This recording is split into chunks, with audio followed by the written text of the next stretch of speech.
I have a feeling that we just got our Beetlejuice character of this show. This Zanoba guy was just kind of all over the place. I almost felt like I was feeling like this episode, or at least everything around this whole situation, felt a little bit anticlimactic. I mean, technically Rudy does point this out, but thankfully the second part of this episode was absolutely fantastic. It really did get me. But it's my thoughts on episode 20 or episode 9 of part 2 of Mushoku Tensei Jobless Reincarnation. So jump into it. Open up the episode, we see from perspective of Lilia the moment that they transported through this whole mana disaster. When it's happening, she quickly grabs Aisha and they're transported into, looks like the bottom of a lake. So she has to swim out, and thankfully Aisha's okay. They eventually make their way to Shirone, which was like the closest kingdom to them, where she obviously asks for Roxy there because she knows that she's supposed to be there. Immediately, Pax notices this and then captures Lilia to, again, draw Roxy back there, thinking that she's going to come back if he has Lilia captured. And then this jumps back to the perspective of Rudy, where we get, once again, the whole cribs aspect once again, pointing out this prison that he has that's completely free of rent, has pretty much no amenities, but hey, it's free. And that's when we get the introduction of Zanoba Shirone, who is the third prince of this kingdom. And he's quite a character. He immediately is pointing out this figure that he has, and he's wanting to know where he got it from. And yeah, Rudy's kind of afraid of pointing that out. And again, this goes into that kind of the aspect that we've kind of mentioned before with this entire series, is Rudy not really jumping to situations. Obviously, the first thought is, oh yeah, I made that. Help me get out of here. It's more of a, what exactly is he asking about this figure for? And his mind immediately goes to negative. And I think that's kind of a nice thing about Rudy. He's not very trusting of people whatsoever. So every time somebody brings something to him, he always thinks the worst. And I think that's a good mindset to be in because, I wouldn't probably thought of that. I probably said immediately, I made that, but I can't make you another one because I'm stuck in this chamber. No, instead, his mind immediately goes to, well, it could be that he knows this is a false idol, and it could be bad if I point out that I made it. So he goes into the whole thing of, I found it somewhere in the demon continent. And immediately the guy's like, well, I also have this one of Roxy, and it's incredibly made. I really didn't like this segment because it kind of zooms in on the aspect that, by the way, the figure is done in CGI, which you can kind of tell with the previous kind of showing of these figures, is they're all kind of rendered in CGI in the show itself. So just taking the Roxy figure and doing the whole panning of this CGI rendering, it's like, ugh, it looked bad. But it was funny because it kind of goes into like deep detail of what Rudy has done with his figure, which is just, personally, I think it's phenomenal. And I think that's technically the perspective of Zanoba, and it's technically the perspective of Rudy, as this guy's pointing out the detail that Rudy made in this figure and the complexity of it. Obviously, Rudy's like, wow, somebody actually appreciates my work. This is great.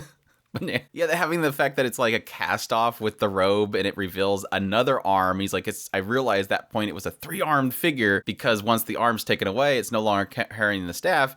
It's now covering her chest. And he's again pointing out, I was kind of going, wow, that's actually really cool. really, really ingenious. But the thing that kind of just reveals everything for Rudy's sake is he notes that the mole is gone. He's like, well, why is the mole gone? The guy's like, I thought that was kind of a blotch, so I decided to clean it off. And then Rudy's like, you don't realize how important that mole is. He goes into explaining how she's covering it up, but she's embarrassed because she can't cover up the mole too. And the mole is this kind of secret way of essentially having a nip in there and not really having it there. So this completely throws the guy off, and he immediately realizes Rudy made it and wants to become his apprentice to make things like that.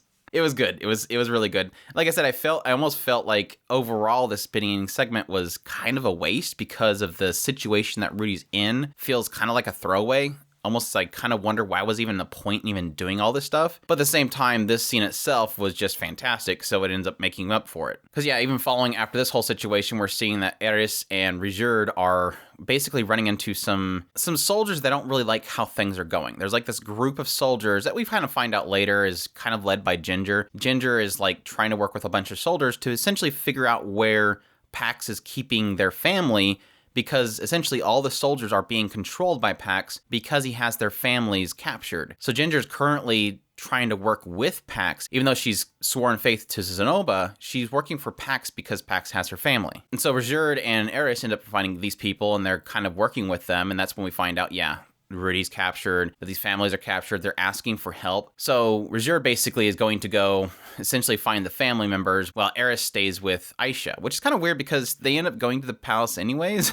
So it doesn't really make any sense. But I guess we can't really expect Eris not to get involved. But yeah, as Rudy's kind of waiting for Zanoba to figure out a way to break him out of this chamber, he's like, well, I guess I can't have you as my apprentice. And eventually Zanoba gets mad and decides, well, all I have to do is get rid of Pax, right? Well, okay, I'll handle this, and walks away. And then everybody starts rushing in with these kind of capture devices. Because as we find out through Aisha explained to Eris that apparently there is this blessed child within the palace, and they use these to control him without harming him. And yes, as you would guess it, Zanoba is this blessed child. This child that is born with special abilities or special strength.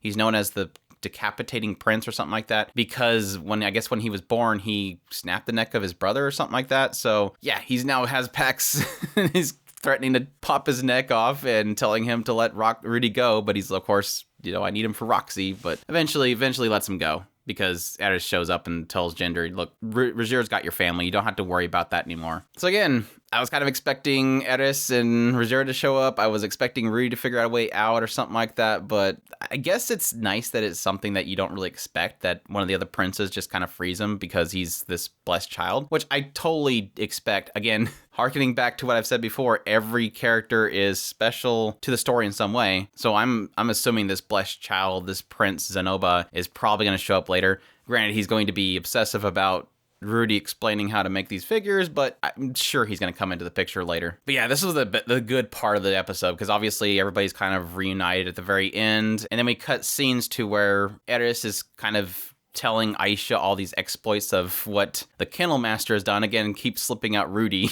Which I don't know, sure if Aisha eventually figured it out because she kept saying Rudy and then cutting it off, or if Aisha is just smart like that. But yeah, we get a really cute scene between Lilia and Rudy, as Lilia obviously gives him this treasured item, which is the pantsu, plus the pendant, which she explains, look, this is this pendant that Sylphie was going to give to you. And then she says happy birthday and hugs him. And of course he talks about, hey, you're pressing up against me. And she's like, oh, good, you haven't changed.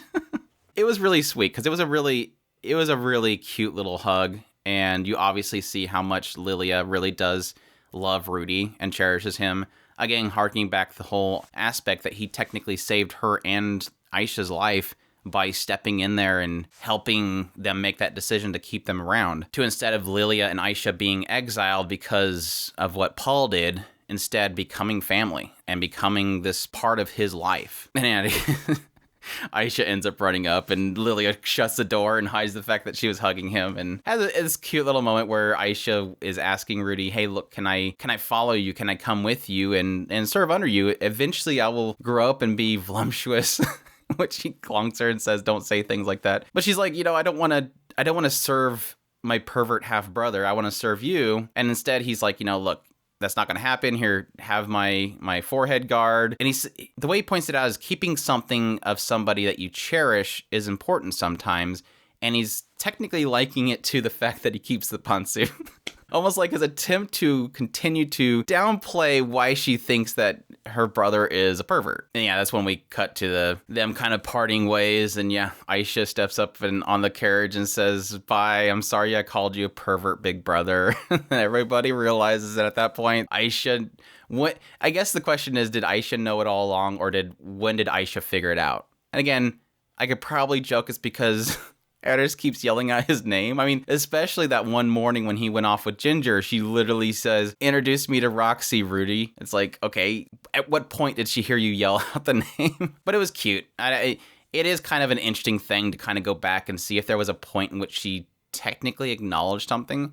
Like, even with this episode, Eris cuts herself off when, like, right at the very end and says, Kennel Master. And she was kind of acknowledging what she was saying there. So you could probably find one of those points in which she kind of notes that mistake. But again, it goes back to the whole aspect that, Rudy's saying that she's very smart. Lilia is kind of joking about the fact that she thinks that she's a dull-witted girl because she doesn't realize how important, how amazing her brother is. But even still, it's really cute. At least it's nice to know that even though they're parting ways, which I assume was going to happen, that Lilia and Aisha was going to part ways with them, that at least Aisha does acknowledge that that's her brother. Like, she does acknowledge who he is and now has a face to put to the name. And has plenty of exploits because apparently Eris just loved divulging everything great that Rudy's done just to kind of help that image. I think of everybody in this situation, the one that was trying to improve that image of the brother, or at least Rudy, was Eris. Like, she doesn't want this girl to think that her brother's a pervert because Eris really, really likes Rudy. But yeah, kind of ended the episode seeing that Pax and this Zanoba have been pretty much blamed for everything that happened in the palace and exiled in the cover that they're studying abroad. So again, I assume that it's not going to be very long before we'll have Zanoba appear in the scene again, which will be great because apparently it seems like he's incredibly strong. And so he would be probably worthy to help them with some certain situation. But yeah, fantastic episode. Like I said, I think the figure part of it kind of helped the whole situation with the Pax and the palace and all that kind of stuff, which I think overall, besides that part with the figure, felt again like a throwaway. But at the same time, this last segment where we get this little moment with Lilia and Aisha revealing she knows who Rudy is, kind of put a huge, massive icing on top of the cake that I was kind of worried about for this episode. I almost felt like this was going to be kind of a poor episode, but the writer always surprises me in the end. I really do like it. It was a lot of fun. Really did enjoy it.